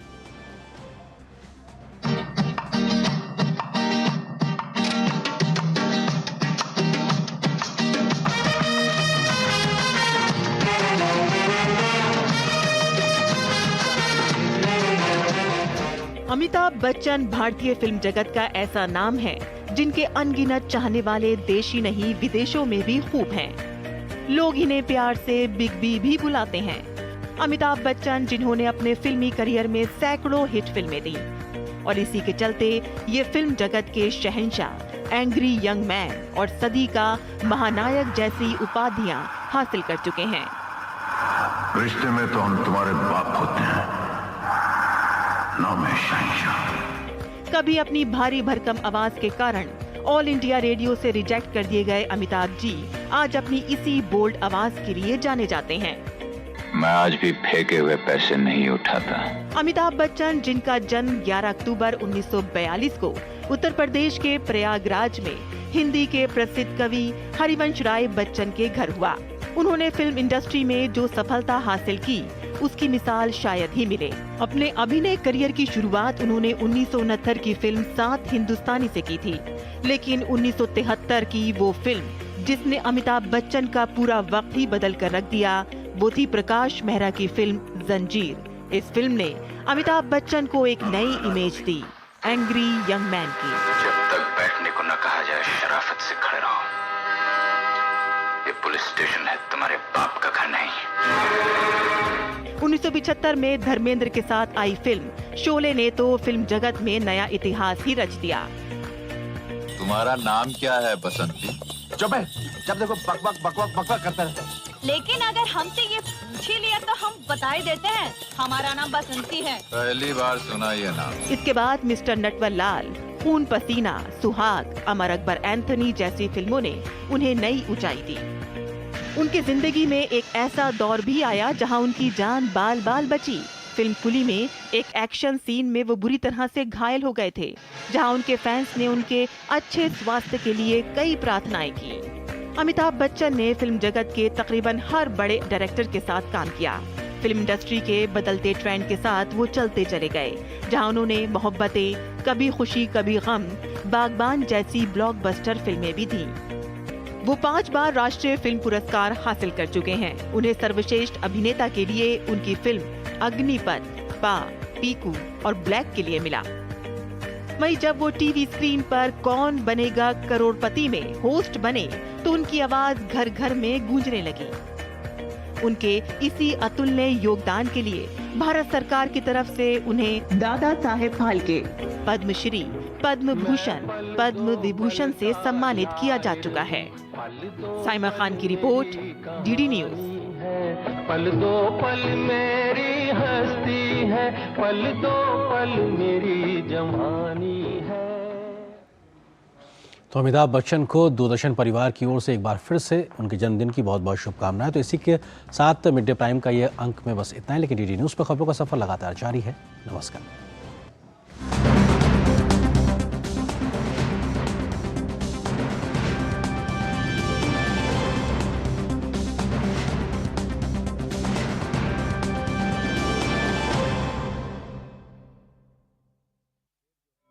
राष्ट्रपति